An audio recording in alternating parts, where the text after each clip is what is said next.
Good morning, everyone. I'm here to provide a book review on The Storm of the Century, the Labor Day Hurricane of 1935. I was going to do the Hurricane Camille, but noticed that someone had already taken that, so I'll just give you a little bit of background about the book and what occurred. During this time, the book is obviously about the hurricane, and it was a Category 5 hurricane that hit the Keys during Labor Day in 1935. It also was a time when President Roosevelt was in power, and it was an election year for him. And it was also an interesting times. It was a time during a push for railway, and Flagler wanted to create this railway system from one end of Florida to another. And it was also interesting political times. There were World War I veterans that were still spread during this time all over Europe. And Washington had decided to bring together some of these veterans to work on the railway in the Keys. And many of these were veterans that had, suffered great emotional, physical damages throughout the war, and now we're heading here to the Keys to do some further work. Now, in the Keys, it was some interesting times. It wasn't the height of the Keys known, or what they wanted to do with it, which was make it a tourist place. It was actually a time when the Keys had suffered pretty bad economic times. It was very isolated, very remote. And Washington was a time of, as I mentioned, of lots of politics. There are a lot of politics going on. So that will kind of set the stage for the background of what happened during this time. William Dry really wants to focus in the book, or really focused in the book, not so much on the storm or the hurricane, but wanted to talk about the residents and the people that were there during this time.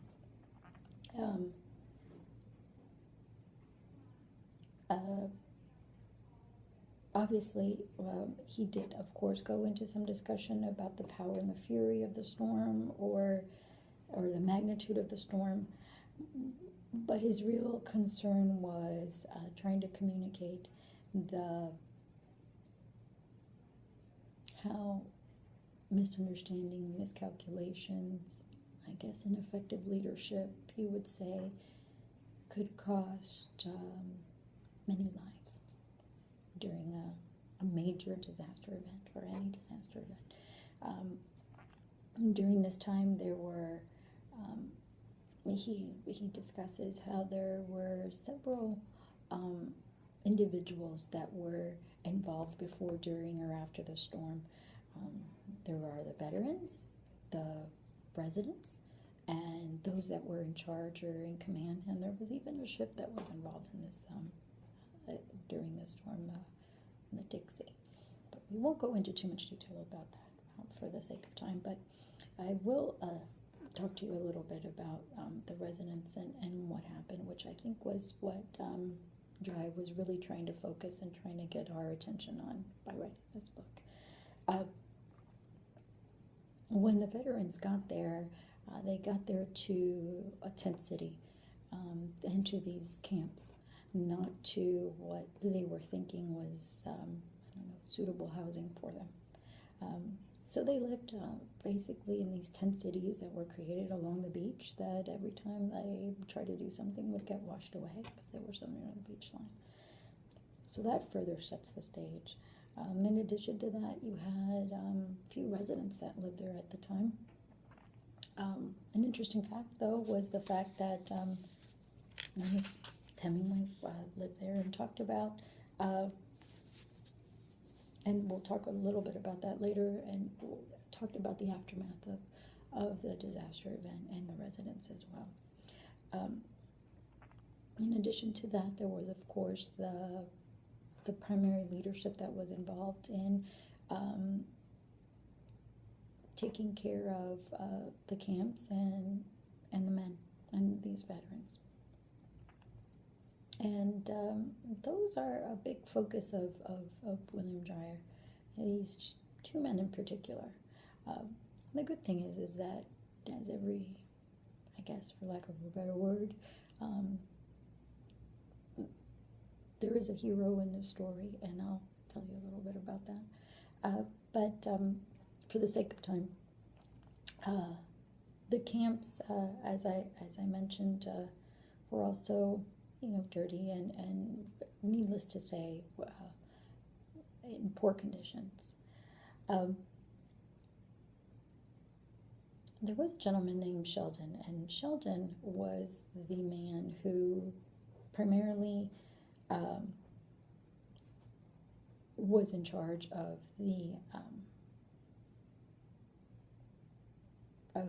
had direct charge of the men and of the camps. But Ghent was in charge of all the veteran camps in the state in Florida.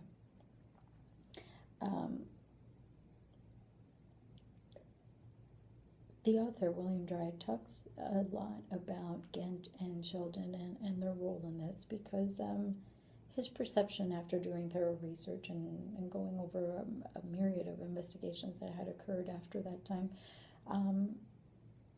pointed to the fact that because of poor leadership, I would just sum it up to say lives were hundreds of lives were lost during this time. Residents, however, there was one particular resident, however, who was very engaged in the community, very involved. Washington looked to them for advice on anything having to do, I guess it was kind of like your community leader or someone who was involved also on the railway and had been through hurricanes. His name was Sharon. Knew that a storm was coming and was being prepared for that, and that's important just to, but we'll talk about it later as to why. But Ghent decides to give Sheldon some time off to go off on his honeymoon. He went off on his honeymoon, so he was out of the picture. And so another person is put in command. His name is Cutler. Cutler had never been through a hurricane, but turns to Sharon and says, well, you know what he should do. When Sharon said one thing, get the men out of there, because there's a bad hurricane coming. Well,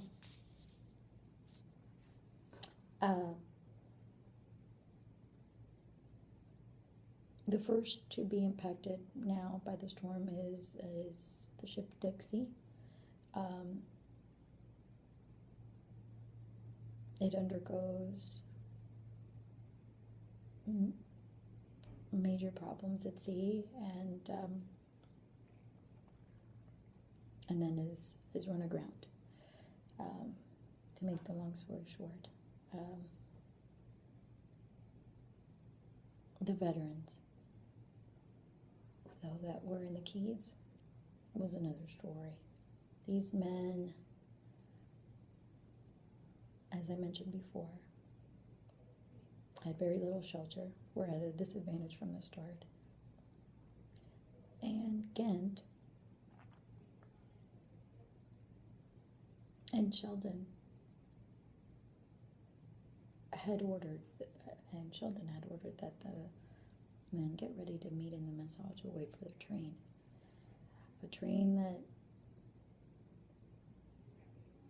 supposedly Ghent and him had arranged to arrive.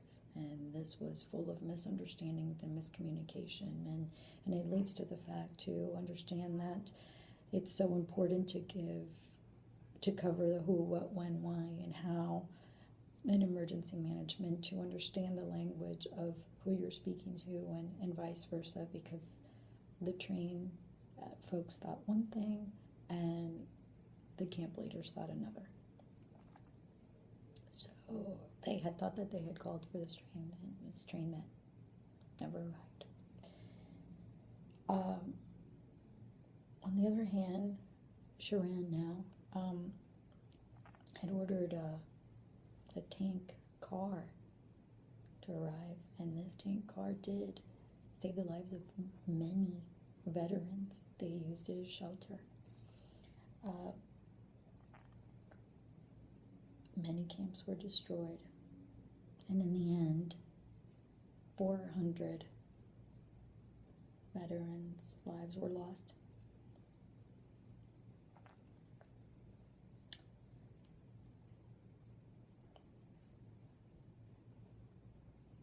Due to the fact that simply leadership, unfortunately, these directors of these camps and of these men just did not believe that the storm was severe enough, did not think, and they thought that they had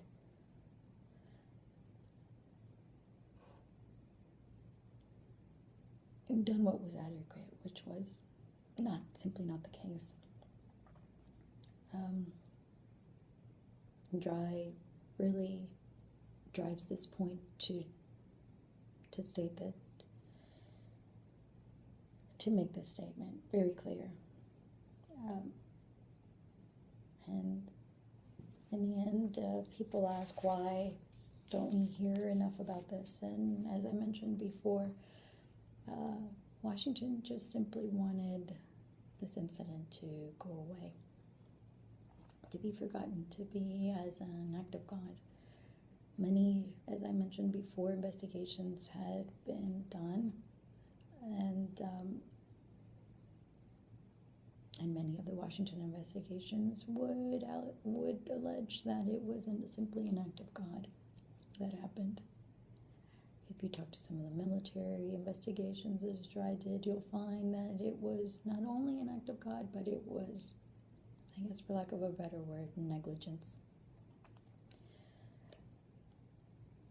of some of these camp directors, to protect these veterans.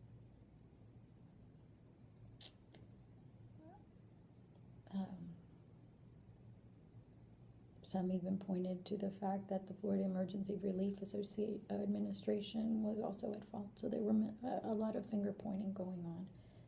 But the fact remains that many hundreds of lives were lost. And no one was to blame.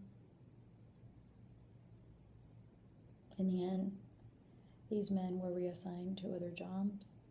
Veterans moved to different areas in the state.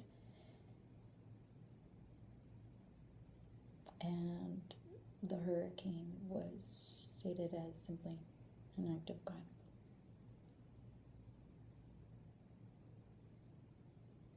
So,